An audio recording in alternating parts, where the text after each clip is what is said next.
बहुत बहुत स्वागत है आपका CFS कोचिंग इंस्टीट्यूट 2011 के इस प्लेटफॉर्म पे। और जैसा कि आपको विधिवत में पता है कि हम जो है आपके लिए एक श्रृंखला लेकर के आए हैं।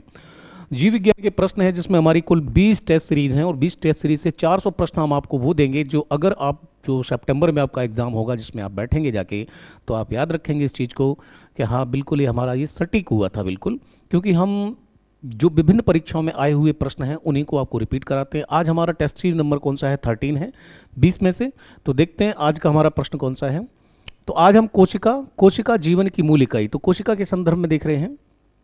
चलिए तो पहले प्रश्न को पढ़ लीजिए गौर से, प्रश्न थोड़ा लंबा है और पहले प्रश्न को देखोगे तो पहले प्रश्न को गौर से पढ़ लीजिए। मैं साइड हूँ। लिखा है संयुक्त सूक्ष्मदर्शी यानी माइक्रोस्कोप की बात हो रही है, माइक्रोस्कोप की बात हो रही है। बोले कि माइक्रोस्कोप से देखें जाने पर मानव का गाल यानी मानव गाल की कोशिकाओं की स्लाइड और प्याज के छिलके की स्लाइड के बीच दिखाई देने वाला मुख्य अंतर क्या होगा। यानी इसमें कहा गया है आपसे कि मानव गाल को काटो, उसकी ये कोशिका लो पतली सी परत, और वहीं प्याज का जो छिलका होता है दोनों को उठारो और माइक्रोस्कोप से जब आप देखोगे तो इनमें क्या अंतर दिखाई देगा। बेसिक सी बात है।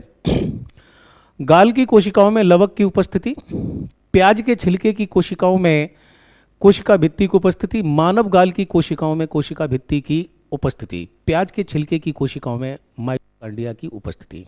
बोलिए क्या होना चाहिए आपके अकॉर्डिंग?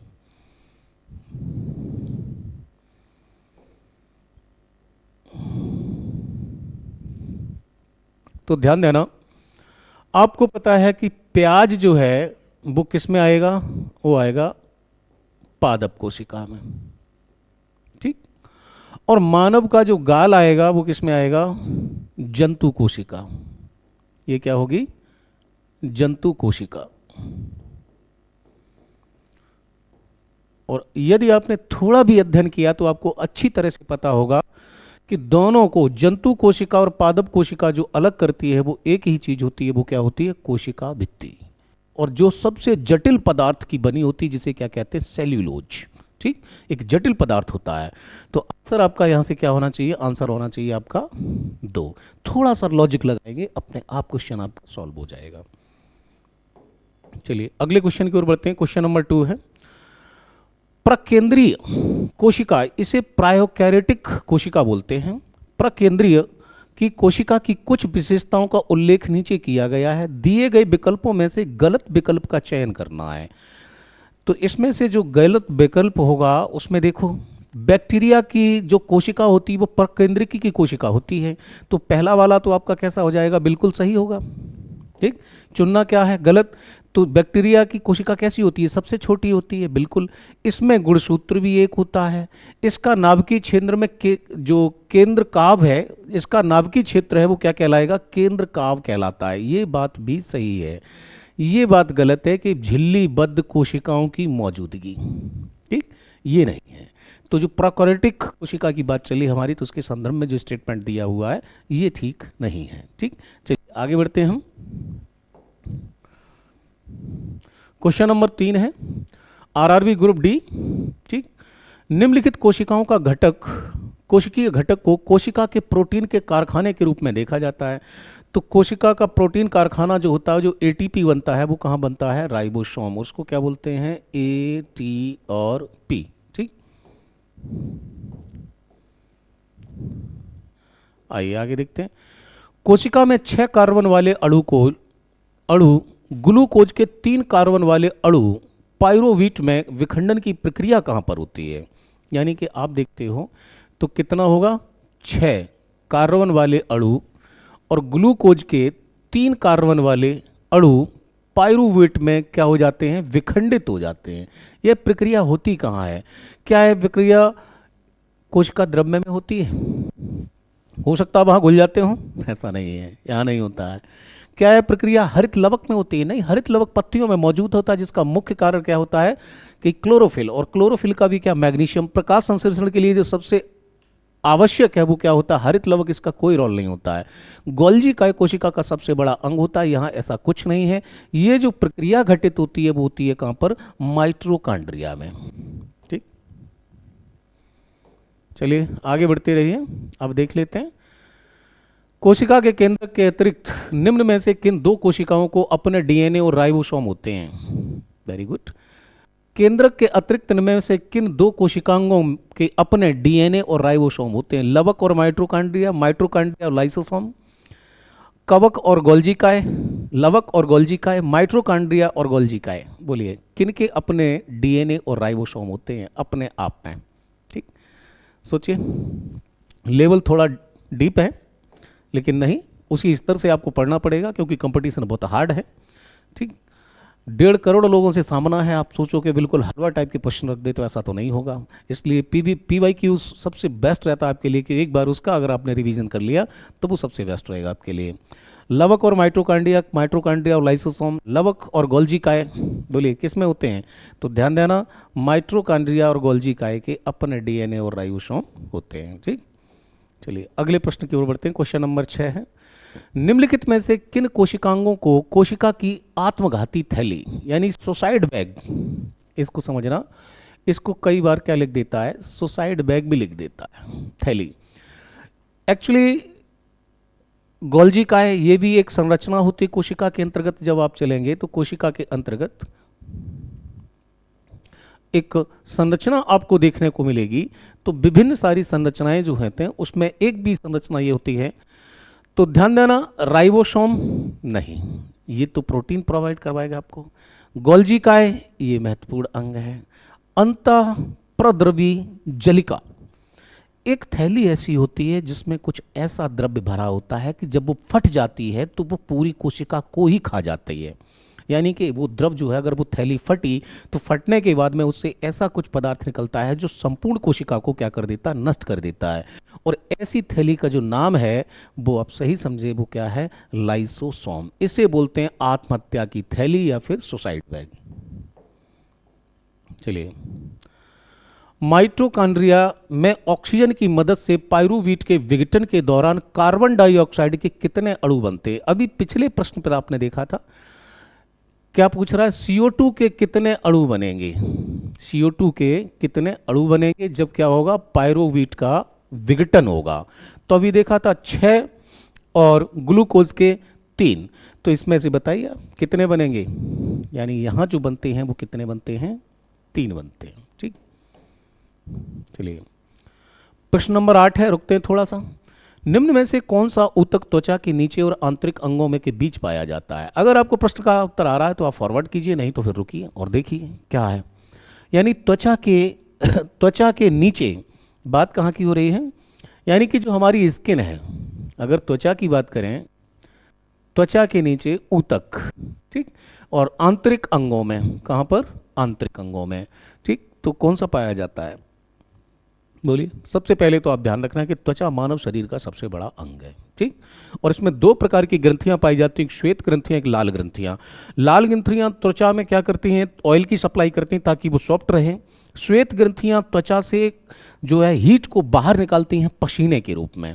ठीक, तो कुल मिलाकर के देखते हैं क्या मिलेगा, उपकला ऊतक, अरे भाई नहीं, तंत्रिका ऊतक ये तो अलग ही होता है पूरा, पेशी ऊतक, तो पेशी ऊतक तो कोशिकाओं से मिलकर बनते हैं।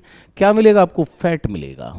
ठीक, यानी कि जो फैट है, जो चर्बी है या फिर जो बसा है, वही मिलता है कहाँ, स्किन के ठीक नीचे। देखने में कोई कितना भी स्लिम हो, लेकिन अगर आप उसके पेट को देखो तो वहाँ कम से कम 6 इंच मोटी परती क्या होती है, लेयर होती है, किसकी, वसा की, यानी कि फैट की होती है, जो शरीर के क्या करती है, तापमान को नियंत्रित करता है। यानी वसा का काम क्या होता है, वसा का काम ही है शरीर के ताप को नियंत्रित करना, यानी कि कंट्रोल्ड करना।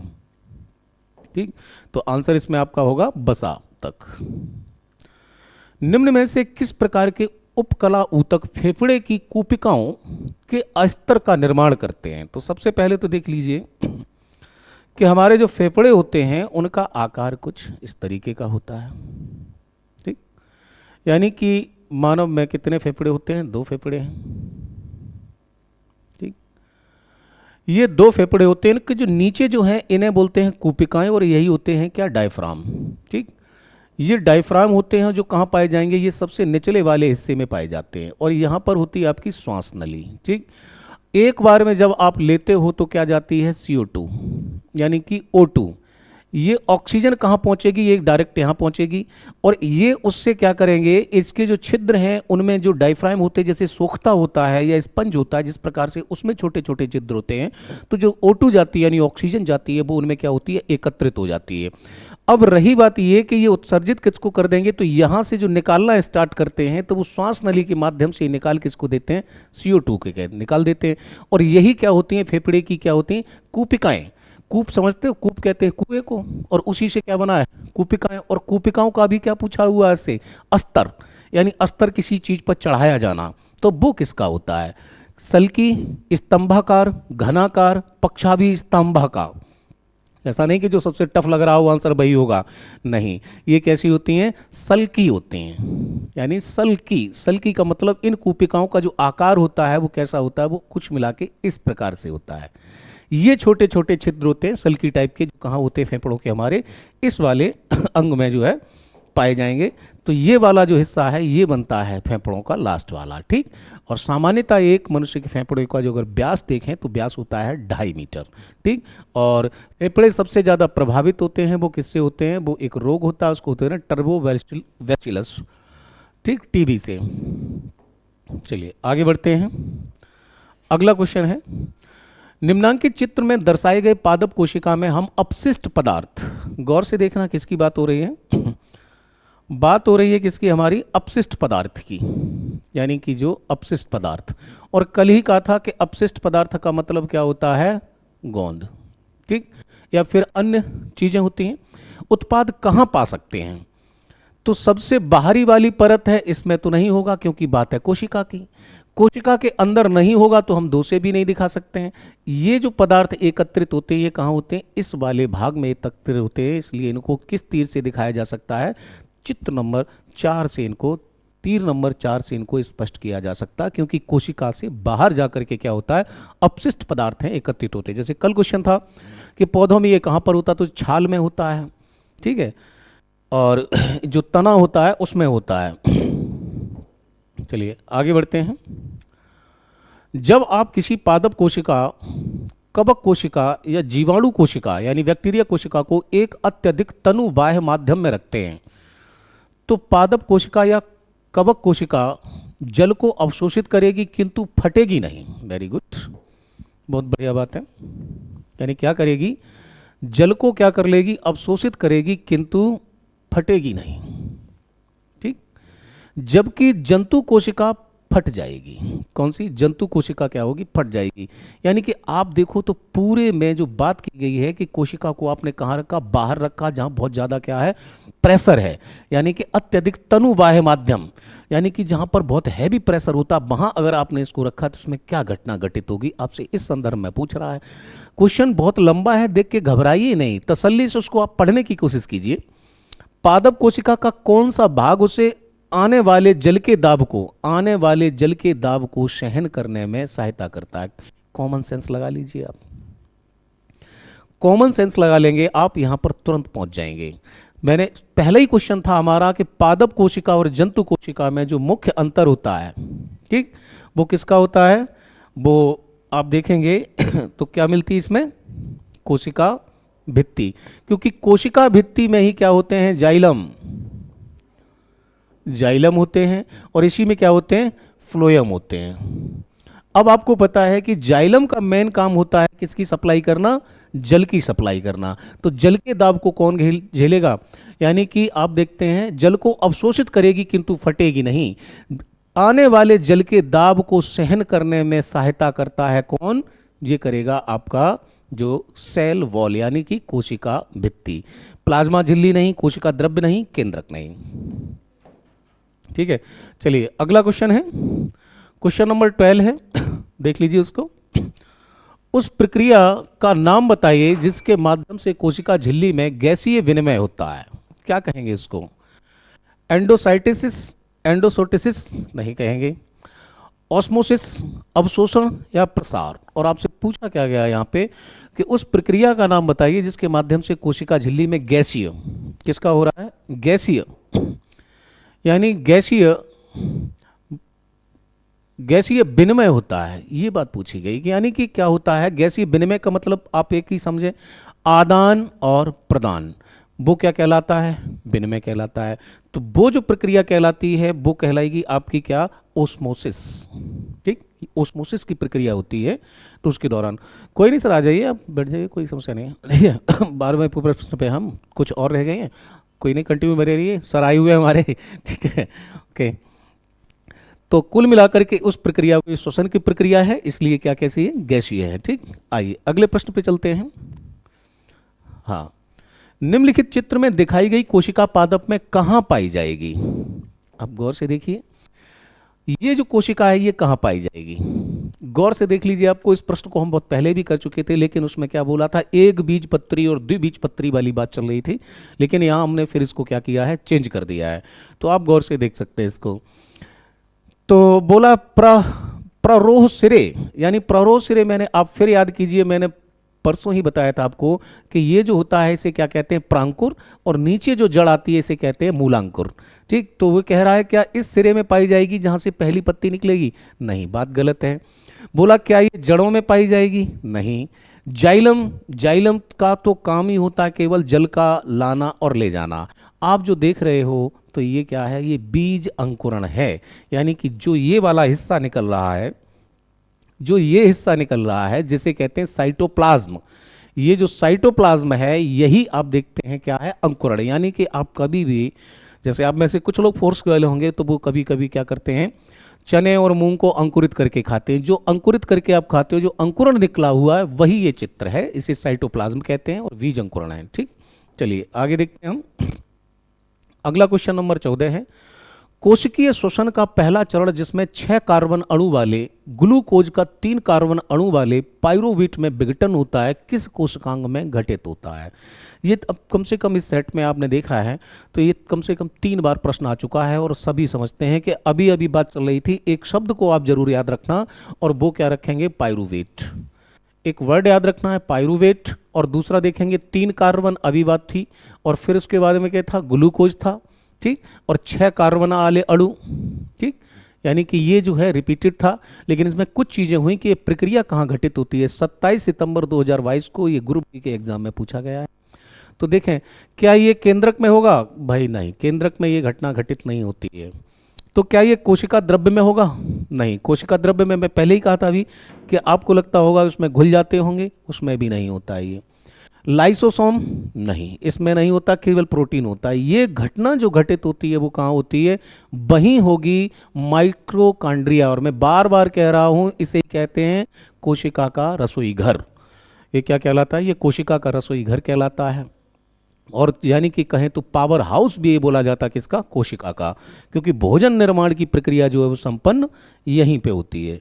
ठीक, चलिए अगला क्वेश्चन नंबर है हमारा कौन सा? क्वेश्चन नंबर 15 है, नीचे दी गई कोशिका को पहचाने, अस्थि कोशिका, पेशी कोशिका, तंत्रिका कोशिका और वृक्क कोशिका। यानी कि ये दी गई जो कोशिका है इसको आपको पहचानना है कि ये कौन सी कोशिका है। ठीक, यानी कि ये कई भागों में इस तरीके से हो जाती है। ठीक, यानी कि ये कनेक्टेड टिश्यू होते हैं हमारे। तो ध्यान देना, पूछा जाए आपसे सबसे लंबी, यानी कि सबसे लंबी कोशिका, सबसे लंबी कोशिका कौन सी होती है? ठीक, तो ये वही है। आपके पूरे शरीर में वायरिंग जो होती है उसको हम क्या बोलते हैं? तंत्रिका तंत्र, यानी नर्वस सिस्टम की कोशिका होती है, और उसमें उस कोशिका का सबसे छोटा वाला जो अंग है वो आपको दिखाया गया है, और अंग को क्या बोलते हैं? ये है न्यूरॉन्स। इन्हें हम क्या बोलते हैं? ये न्यूरॉन्स कहलाता है। ठीक, तो न्यूरॉन्स है ये जो आपको दिखाया गया चित्र में, जो कि सबसे लंबी कोशिका का भाग है, और जो कौन सी होती है? तंत्रिका तंत्र की। ठीक है, आगे देखते हैं हम, अगले प्रश्न की ओर बढ़ते हैं। क्वेश्चन नंबर 16 कह रहा है कि ऑक्सीजन की मदद से पाइरुवेट का विघटन, फिर वही बात आ गई, ऑक्सीजन की मदद से पाइरुवेट का विघटन कहाँ होगा जी? माइटोकॉन्ड्रिया में। ठीक, अभी था पिछले में, इससे ठीक पहले 14वें नंबर प्रश्न पे आपने देखा था कि ग्लूकोज और कार्बन ये सब चीज़ें जो है विघटित हो जाती हैं किसमें? पाइरुवेट में। तो इसका भी आंसर क्या होगा? माइटोकॉन्ड्रिया है। ठीक, अगले प्रश्न की ओर बढ़ते हैं, व्याख्या के लिए इसमें ज़्यादा कुछ नहीं है, आगे बढ़ते हैं। क्वेश्चन नंबर 17 है, पादप कोशिका में श्वसन क्रिया जिसमें भी ऑक्सीजन ग्रहण करते हैं और भोजन से ऊर्जा और कार्बन डाइऑक्साइड मुक्त करते हैं, यह कहाँ होती है? ठीक, यानी कि आप देखें, सबसे पहले सबसे कह रहा है कि श्वसन के माध्यम से क्या करेंगे, ऑक्सीजन को क्या करेंगे, ग्रहण करते हैं और भोजन से ऊर्जा और कार्बन डाइऑक्साइड मुक्त करते हैं। यानी कि ये पूरा खाना बनाने का प्रोग्राम जारी हो रहा है यहाँ पे, कि यानी प्रकाश संश्लेषण की जो प्रक्रिया है वो पूरी की पूरी दिखाएगी कि उससे क्या होना है कि सेल्यूलोज का भी निर्माण होना है इनमें, ठीक, उसके अलावा स्टार्च भी बनना है, और उसके अलावा यदि आप देखोगे तो इसमें क्या होना है कि इससे कार्बन डाइऑक्साइड भी मुक्त होनी है। तो ये आप देखिए हरित लवक ये मदद करता है, किसमें, क्लोरोफिल की सहायता से क्या करेगा, ये CO2 को ग्रहण करेगा, ठीक। और ये माइट्रोकांड्रिया क्या करती है, ये बना के भोजन और पूरे के पूरा जो वृक्ष होता है या कोशिका होती है उसके पूरे अंगों में पहुंचाती, किसके माध्यम से, फ्लोएम के माध्यम से। तो आंसर क्या होगा, हरित लवक, या और हरित लवक या पर्णहरित, और दूसरा कौन सा, माइट्रोकांड्रिया।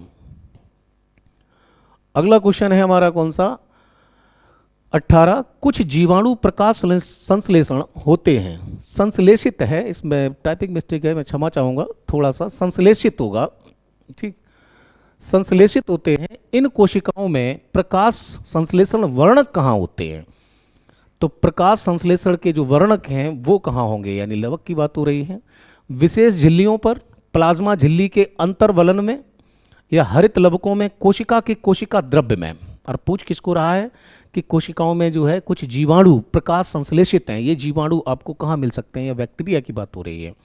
तो आप अगर इसको देखेंगे तो ये आपको जो मिलेंगे, ये आपको देखने को मिल जाएंगे किसमें, कोशिका के कोशिका द्रव्य में, ठीक। चलिए आगे आए, क्वेश्चन नंबर 19 है, विभाज्योतक ऊतक कोशिकाओं में किसकी कमी होती है? तो कोशिका द्रव्य की, कोशिका भित्ति की, रसधानी की, या केंद्रक की? बहुत इजी प्रश्न है, थोड़ा सा देख लें, आप पर इसको गौर करेंगे तो आप तुरंत समझ सकते हैं कि इसमें किस चीज़ की कमी हो सकती है, ठीक है।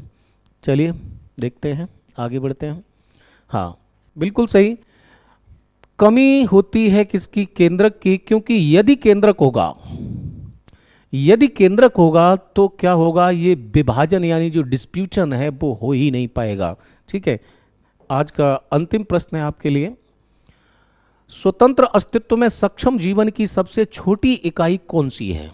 यानी क्या बोला गया है, स्वतंत्र अस्तित्व में सक्षम जीवन की सबसे छोटी इकाई, और सब कहते हैं कि जीवन की छोटी इकाई कहाँ से स्टार्ट होती है, अब वो कोशिका ही से है, बिल्कुल। यानी स्वतंत्र जीवन में देखेंगे तो क्या होगी, कोशिका, ठीक। चलिए, तो बहुत बहुत धन्यवाद। इसी प्रकार से आप जो रिएक्शन दे रहे हैं बहुत पसंद आ रहा है, इसलिए आप साथ बने रहिए और इसी प्रकार से अपना प्यार बनाए रखिए। अगले सेशन के साथ हम आपसे फिर मिलते हैं। जय हिंद, नमस्कार।